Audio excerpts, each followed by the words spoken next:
अस्सलाम वालेकुम क्लास। अ, हम पढ़ रहे थे नेकी का बदला। तो आधा लेसन हम लोगों ने कवर कर लिया था। तो अभी यहाँ पे हम ज़कर मुन्नस पढ़ चुके हैं। अब है नीचे दिए गए जुमलों को दुरुस्त अल्फाज के साथ पुर कीजिए। पहला है, ये भी फ़र्ज़ है कि दौलत में से कुछ रुपया निकाल कर खर्च करो। उसके बाद है बे, हाजियों का एक काफ़िला हज के लिए तैयार हुआ। जीम, उसने 1000 अशरफियाँ कमर से बांध लीं। उसके बाद है दाल, काफ़िले वालों ने 2-3 दिन ठहरने का फ़ैसला किया। है, बूढ़ी औरत कचरे के ढेर को कुरेद रही थी। वाह है, ये मज़दूरी नहीं बल्कि तुम्हारी अमानत है। ठीक है जी। अब वो नेक्स्ट जो है इसमें वो दुरुस्त जुमले और गलत जो जुमले हम रोज़मर्रा के तौर पर इस्तेमाल करते हैं। आम बोलचाल को रोज़मर्रा कहा जाता है। रोज़मर्रा जैसे आम तौर पे जो भी अल्फाज इस्तेमाल करते हैं उसको क्या बोलते हैं? रोज़मर्रा। इसमें अल्फाज अपने हकीकी मायनों में इस्तेमाल होते हैं, जबकि मुहावरों में अल्फाज अपने गैर हकीकी मायनों में इस्तेमाल होते हैं। आपको पता है ये मुहावरे यानी कि इडियम्स जो होते हैं, जो जिस तरह अल्फाज दिख रहे होते हैं उनकी वो मीनिंग नहीं होती, उनका सेंस वो दूसरे सेंस में यूज़ हो रहे होते हैं। अब यहाँ पे गलत फ़िक्रे दिए गए हैं और दुरुस्त भी सामने मेंशन किए गए हैं। पहला है कि महंगाई दिन ब दिन बढ़ रही है, ये गलत है। इसका दुरुस्त क्या है? महंगाई रोज़ ब रोज़ बढ़ रही है। वो तो काठ का घोड़ा है, तो वो तो काठ का उल्लू है। दुरुस्त फ़िक्रा क्या है? वो तो काठ का उल्लू है।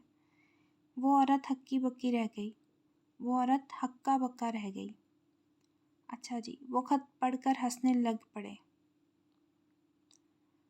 वो खत पढ़कर हंसने लग पड़े, तो वो खत पढ़कर हंसने लगे।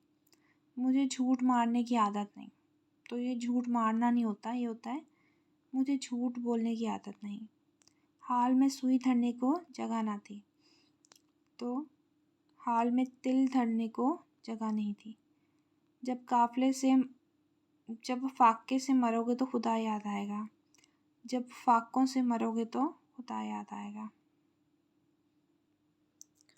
अब हमारा नेक्स्ट लेसन स्टार्ट हो रहा है, जो कि है शेख सादी के अक़वाल। तो शेख सादी जो हैं वो आपको पता है कि बहुत मशहूर शख्सियत गुज़रे हैं, तो उनके पहले अल्फाज मायने देख लेते हैं सबक के। अच्छा जी, हमारे पास पहला लफ्ज़ है बेशतर हिस्सा। बेशतर हिस्सा का मतलब होता है कि एक बड़ा हिस्सा। उसके बाद है ऐब, ऐब मतलब होती है ख़ामी। मुअल्लम उस्ताद, बेताल्लुक़ लापरवाह, सैर व सियाहत तफरीह और घूमने फिरने में। हासिद किसको बोलते हैं? हसद करने वाले को हासिद बोलते हैं। मशल,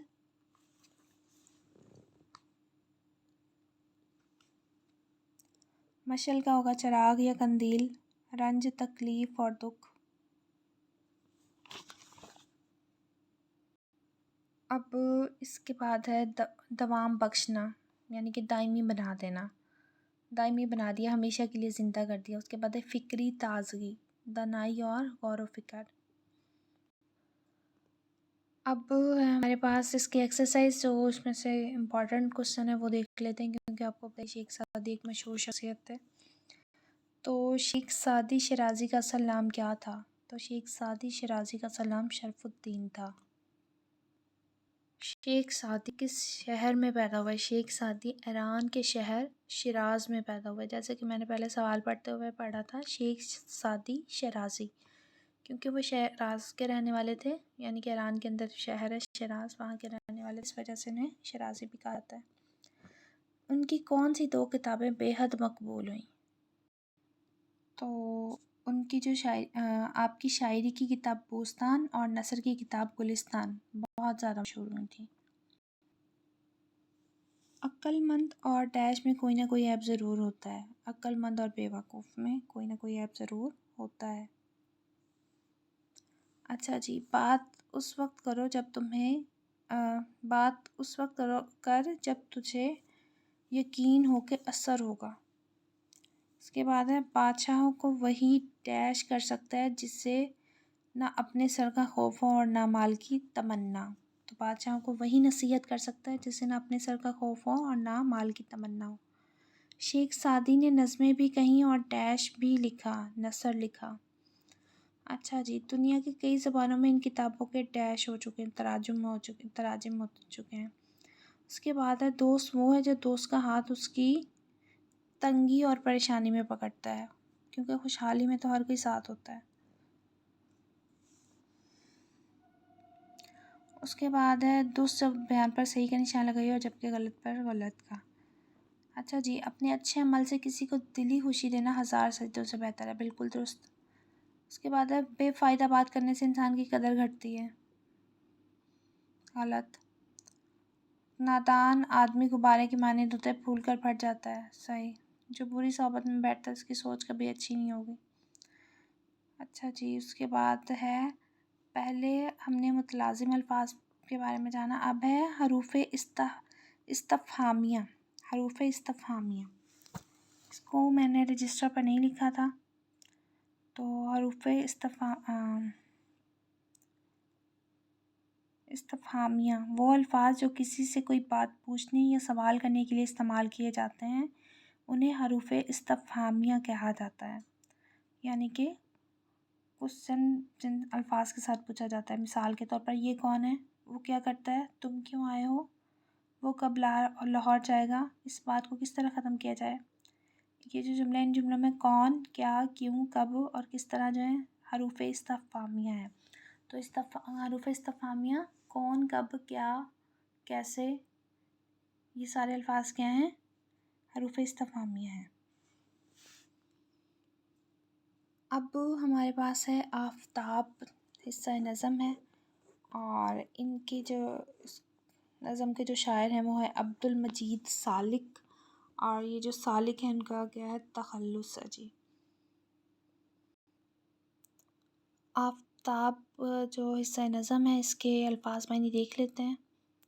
आफ़ताब सूरज, नूर, रोशनी, ज़र्द पीला, बंदगी इबादत, गले अनाज, रौनक चहल पहल, आन बान अज़ीम शान शौकत, हज़ारा हज़ारों की तादाद में, उचाट बेजार, अता बख्शिश या इनायत।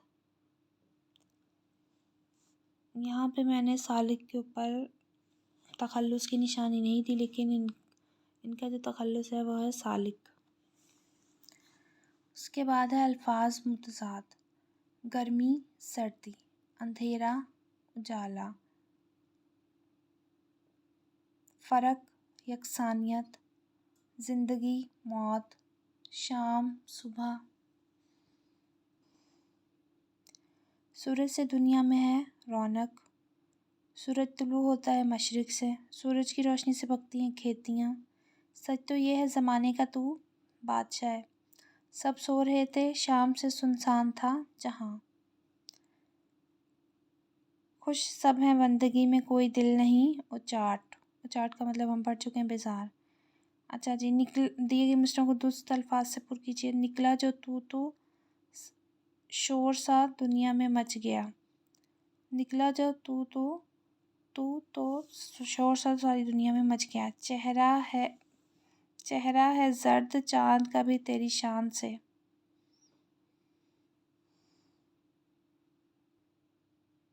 आने से तेरे आई ज़माने में क्या बहार, सच तो ये है ज़माने का तू बादशाह है, इल्म हुनर का नूर कर दे अता मुझे, अगर तू ना हो ये सारा जहाँ रहे बेनूर बेनिशान अंधेरा या पुरनूर, तो अगर तू ना हो तो अंधेरा ये सारा जहाँ रहे। उसके बाद अल्फाज मुतज़ाद हम पहले क्लियर कर चुके हैं, तो आज के लिए इतना ही। अल्लाह हाफ़िज़।